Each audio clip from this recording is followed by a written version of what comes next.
This is the story of the most catastrophic engineering decision in modern submarine history, a decision that turned one of the deadliest warships ever built into a tomb for 118 men. The flaw that doomed Captain Gennady Lyachin's K-141 Kursk wasn't bad luck, and it wasn't an enemy torpedo.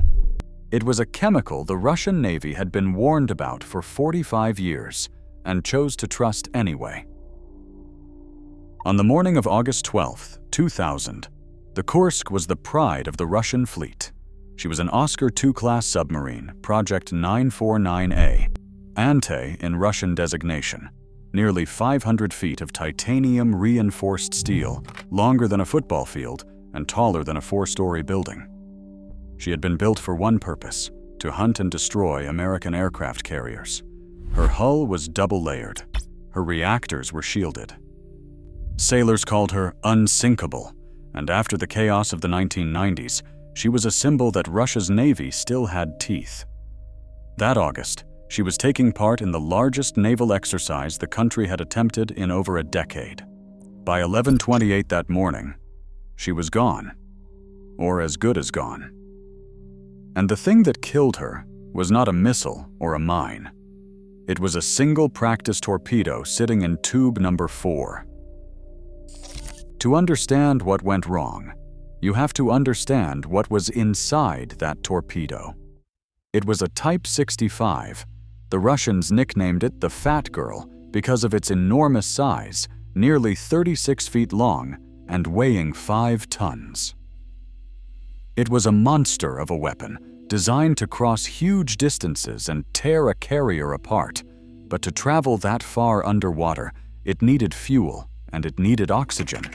And the Type 65 got both from a substance called high-test peroxide, HTP, concentrated to 82 to 85%, far beyond the 3% household version. Now, high-test peroxide at this concentration is violently unstable. The moment it touches a catalyst, rust, copper, organic material, even certain metals, it does not just react, it explodes into steam and pure oxygen, expanding to thousands of times its original volume in a fraction of a second. Engineers had a grim nickname for it. They called it a mono-propellant because it did not need anything else to detonate. It only needed an excuse. And here is the part that turns this from a tragedy into something closer to a warning ignored. The Russians were not the first to learn how dangerous high-test peroxide could be. They were the last. Back in 1955, the Royal Navy lost a submarine called HMS Sidon in almost exactly the same way. A practice torpedo fueled by high-test peroxide leaked, ignited, and exploded at the dock, killing 13 men. The British investigated, drew the obvious conclusion, and quietly abandoned HTP as a torpedo propellant. Too volatile, too unpredictable. Not worth the risk. Most of the world's navies followed. The fuel was simply too dangerous to keep on a ship full of people. The Soviet Union, and later Russia, kept using it. They valued the range and the power the fuel delivered, and they convinced themselves they could manage the danger through careful procedure. The Navy's own chief would later admit they had placed, in his words, unfounded trust in the weapon. That was the real engineering flaw, not a part that failed, a chemistry that should never have been trusted in the first place. So what actually happened inside tube number 4? The torpedo loaded that morning came from a batch of 10 manufactured back in 1990. Of those 10, 6 had already been rejected for faulty welding. The one that ended up on the Kursk had a hairline crack in the casing. A defective weld no bigger than you would find on a cheap pipe. Through that crack, high-test peroxide began to seep into places it was never meant to touch. The warning signs were there, and they were missed.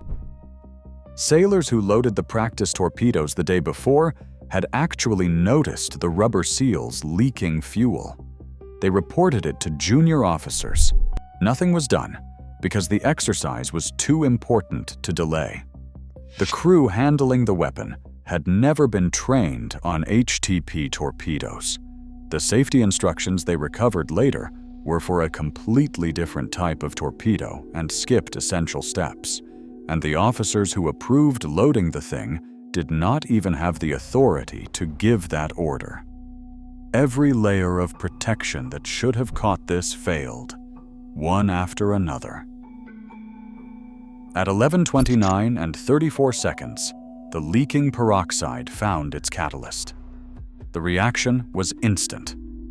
The first explosion tore through the torpedo room with the force of roughly 220 pounds of TNT. It destroyed the front compartment, ripped into the control room, and killed or incapacitated the men at the heart of the submarine in an instant. The Kursk lurched and began to sink, nose first, toward the seabed 350 feet below. But the first explosion was not what killed the ship. It was what the first explosion started. The blast ignited a fire in the torpedo room, and that room was packed with live, fully armed combat torpedoes. As the Kursk slammed into the bottom of the Barents Sea, the heat reached them. 2 minutes and 15 seconds after the first explosion, between 5 and 7 warheads detonated at once. This second blast was on another scale entirely. It was equivalent to 2 to 3 tons of TNT. It blew a hole through the hull, collapsed the first 3 compartments, flattened the internal decks, and killed everyone forward of the reactors. The shockwave was so violent it registered on seismographs thousands of miles away. Monitoring stations as far as Alaska picked it up, recording it as a small earthquake. A submarine had effectively bombed itself from the inside out. And yet, incredibly, the disaster still wasn't over. In the very back of the submarine, in the 9th compartment, 23 men were still alive. They had survived both explosions. They gathered in the dark, in freezing water, with the air slowly running out. One of them, Captain Lieutenant Dmitry Kolesnikov, did something that still haunts everyone who reads about the Kursk. In total darkness, he wrote a note to his wife and a list of the men who were with him. The note was dated 2 hours after the first explosion. He knew help wasn't coming in time. He wrote anyway. Whether they lived for hours or for days, no one can say for certain. What we do know is that they died waiting, and the rescue effort above them was a catastrophe of its own. The Russian Navy didn't even confirm the Kursk was missing for more than 6 hours. It took 16 hours to find her. Then, over 4 days, they sent down diving bell after diving bell, submersible after submersible, and every single attempt to lock onto the escape hatch failed. President Putin, in his first year in office, stayed on vacation at a resort in Sochi as the story unfolded. Northern Fleet Commander Admiral Vyacheslav Popov initially refused foreign assistance, insisting Russian forces could handle the rescue alone. Britain and Norway offered help almost immediately. The Russian government waited 5 full days before accepting it. When Norwegian divers finally opened the hatch to the 9th compartment, they found it flooded. There was no one left to save. All 118 men aboard were dead. It remains the worst naval disaster in post-Soviet Russian history. The investigation that followed ruled out the conspiracy theories. There was no NATO submarine, no secret collision, no cover-up of an attack. The seismic data showed 2 distinct explosions, not a crash. Independent scientists agreed. The truth was simpler and somehow worse. The Kursk was destroyed by her own weapon, fueled by a chemical her navy had been warned about since 1955. In the aftermath, Russia finally did what the British had done 45 years earlier. The high-test peroxide torpedoes were withdrawn from the fleet. The danger that had been obvious for half a century was, at last, taken seriously. No one was ever convicted. So when people ask what doomed the Kursk, the easy answer is a faulty weld, a flaw small enough to hold in your hand. But the weld was only the trigger. The real flaw was the decision to fill a warship with a fuel so unstable that the rest of the world had already given up on it, and to believe that careful paperwork could contain a chemistry that, by its very nature, could not be contained.